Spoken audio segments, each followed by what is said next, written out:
You're listening to Bark and Wag's 15-Minute Vet Talk. Each week, your host, Polly ReQua, interviews veterinarians and individuals in the pet industry from across the nation answering pet questions. Bark and Wag podcast is produced weekly for your enjoyment, and show notes can be found at barkandwag.com under the podcast tab. That's BARKNWAG.com. Please remember to subscribe to Bark and Wag 15-Minute Vet Talk. Bark and Wag 15-Minute Vet Talk is sponsored by BarkBox. Every month, your pooch receives a theme box filled with treats and toys. Dogs get so excited for the shipment. For a free extra month, visit barkbox.com/vettalk and receive an extra month when you subscribe to a 6 to 12-month plan. Free shipping within the U.S. Please remember to subscribe at barkbox.com/vettalk. You're listening to Bark and Wag 15-Minute Vet Talk, and I'm your host, Polly ReQua. Today we're talking to Dr. Susan McMillan, owner of Pet Mobile Veterinary Service in Burlington, Vermont. Welcome, Susan. Hi, Polly. Well, today I had a question. We've been answering podcast listener questions, and I had a question. I wanted to find out what the signs of heat stroke are in a dog.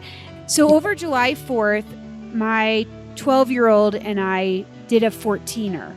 It was probably about a 6-hour hike, and we went up to 14,000 feet, and then we came down, and when we were halfway down, Maddie, our black lab who went with us, all of a sudden started panting, and I was trying to figure out if she had heat stroke, or was it because the climate changed and she didn't know? I mean, when we were up at the top of the mountain, it was freezing. And when we were coming down, the temperature was around 68, but it was, 68 in the mountains. So it felt like about 80. Right. Was it pretty humid? It wasn't humid. It was very windy. And I don't know if she was exhausted. Right. And we had plenty of water. We were stopping all the time for water. There was snow, so she could roll around and cool off. Okay. But I do not know if I would take her on another long hike like that with such an elevation issue. So that's interesting. Just off the top of my head, I'd say because of the temperature and the fact that she could roll in the snow. I'm assuming she did roll in the snow? Yeah.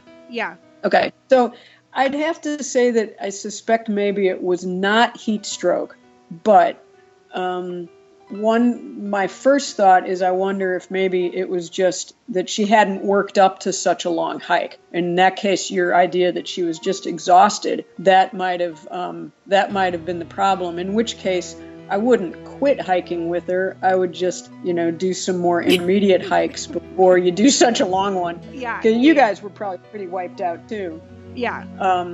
And I would totally take her hiking again. It was the 14er because Amanda and I were trying to kind of survive on her by ourselves, let alone this dog that looked like it was about to need a medic. And I've never really thought about altitude sickness in dogs, but I have every reason to think that they get headachy and nauseous and all, just like we do if you're not used to the elevation.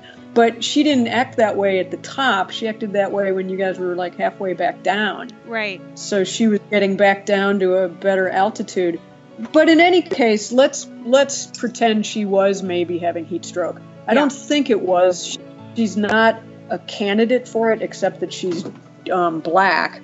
The dogs that are most susceptible to it, and I don't mean to imply that every dog can get heat stroke. The ones that are the most susceptible are going to be obese dogs, those short-nosed brachycephalic dogs, like Chuck the Pug. The Pug. He would be, he would definitely be prone to heat stroke. Any dog that has cardiovascular disease. If the humidity is high, then the temperature doesn't even have to be so high because, dogs, the only way they dissipate heat is basically through panting. We perspire, dogs basically don't. They might do a little bit of sweating, like basically through their paws on their pads, but that's it. And so when we get hot, we pant, we breathe heavy, we open mouth breathe, and we perspire. The wind can hit our skin, and that takes heat away. That's not available to a dog with a black coat. So they really have a hard time dissipating the heat that builds up, whether they're in a hot car or on a hike, or they're just out in humid weather in the sun. So, but you were right to worry about that, because usually the first sign of heat stroke would be that kind of incessant panting. Okay. And we've all seen dogs pant, but there's panting and then there's panting. When a dog starts to get in distress, the panting is just different. It's very, it's almost like aggressive. Their mouths are just wide open. Sometimes their eyes look worried. And they will also start to become restless. So it's not just an easy panting laying on the ground. It's pretty relentless panting. They can also start drooling. And then as you progress, if it gets worse, they will get weak and they'll look wobbly.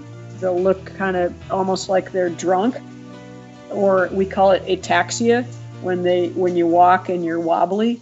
Okay. The color of their gums can start changing. It's kind of silly, but especially, well, for anyone, it's not a bad idea to get used to the color of your dog's gums. I can't tell you how many times I talk to clients about checking their dog's gums for a variety of reasons, but you don't know what color they are unless you're used to looking at them. So overall, healthy dog has gums that are maybe pink, although some dogs have a lot of pigment in their mouths, so they may be black. But you can look in your dog's mouth and you'll see what's normal for your dog. And their gums should be kind of moist. So if you pull up your dog's lip and you look at the gums over their teeth, if you stare at them for a few seconds, the gums will become tacky. They'll get dried out. That doesn't mean your dog's sick. It means you lifted up their lip and their gums got dried out. But if you just slip your finger into your dog's mouth and feel, then it should be kind of moist and there's a little bit of spit in there, basically, saliva. So, it's a good idea to just look at your dog's gums and check them out, see what normal looks like. If they are having heat stroke, then the color of their gums might either get real bright red or gray or kind of bluish. Okay. And if they get real pale, that's probably something else, but it's still not good. So that's a real simple test that you can use on your own dog to figure out what normal is. Ultimately, heat collapse or heat stroke will lead to collapse. So we've gone over a few of them, but another one of the signs is bloody diarrhea. Really, anything, if you are outside and it's warm out or humid, if your dog's starting to act weird, and it includes panting or them acting kind of funny, think about heat stroke. Just make sure it's on your radar. And what if you're in a remote area and your dog starts to show signs of heat stroke? What are you supposed to do? Well, the first thing you want to do if you're in the sun, get the dog out of the sun. Even just getting into the shade can bring the environmental temperature down. If you are somewhere where you can actually get into air-conditioned car, do that too. If you're really in a remote area and you're hiking, what you need to do is get some cool water and start putting it on the dog. If you're remote and you're near a beaver pond and the temperature of the water is 40 degrees, do not put your dog in ice cold water. That'll make the dog kind of overcompensate, and they won't cool down like you think they will. They actually may stay pretty hot. So you just want to get cool, wet, if you can put wet towels on the dog or cool towels, do that. You want to put it kind of in their groin and in their armpits. Really, where they have the least amount of fur is where you can most affect the temperature of the dog. Don't try to force them to drink. Okay. Try to not leave them unattended unless you really have to. And, you need to start heading out. If you're an hour from the trailhead, obviously if you have a big dog, then you need to be more, that's all the more reason to go on hikes prepared for something like this. Because you're not going to be able to just pick your dog up and run down the mountain to the car. Right. I've been in that situation, and once your dog's over, 40 pounds or something, you better be prepared while you're out there to deal with things like cut pads, overheated dogs. Obviously, like anything, prevention is the best key. So if it's humid out, you need to take more breaks. And if your dog starts panting real heavily, you need to just stop and basically chill out, let your dog cool off.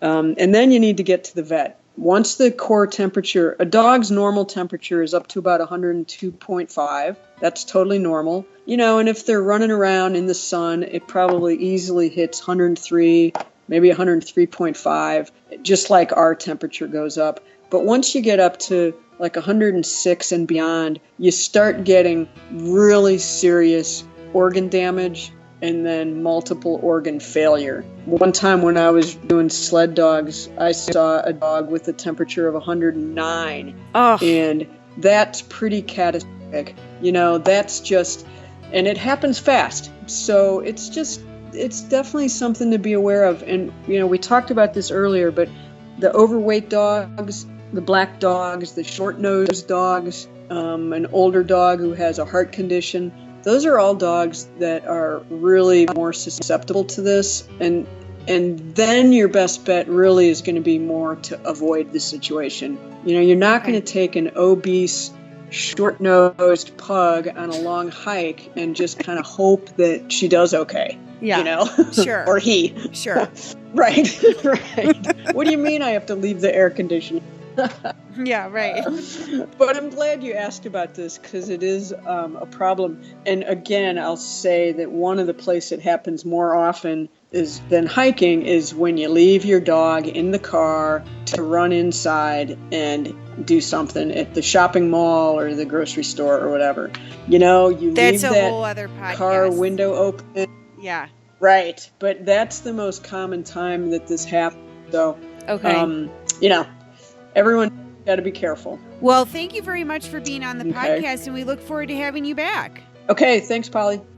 Bark and Wag 15-Minute Vet Talk is sponsored by BarkBox. What is BarkBox? BarkBox is a delivery of 4 to 6 natural treats and super fun toys curated around a surprise theme each month. Choose a dog size, choose a plan, 1, 6, or 12 months, and receive your BarkBox in the mail. BarkBox is committed to making dogs happy, working with local and independent businesses. BarkBox supports shelters, rescues, and nonprofits, helping dogs find their forever home. Bark and Wag 15-Minute Vet Talk loves their mission. For a free extra month, visit barkbox.com/vet talk and receive an extra month when you subscribe to a 6 to 12 month plan.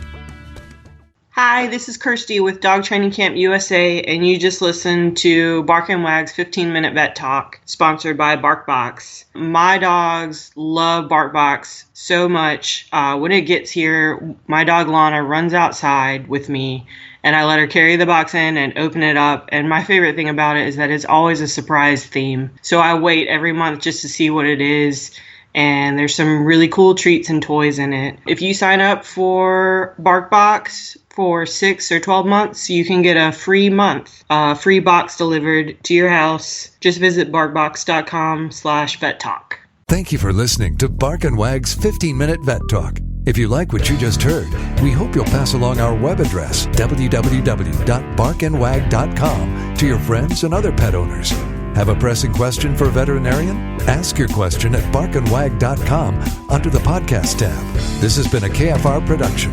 Join us next time for another edition of Bark and Wag's 15-Minute Vet Talk.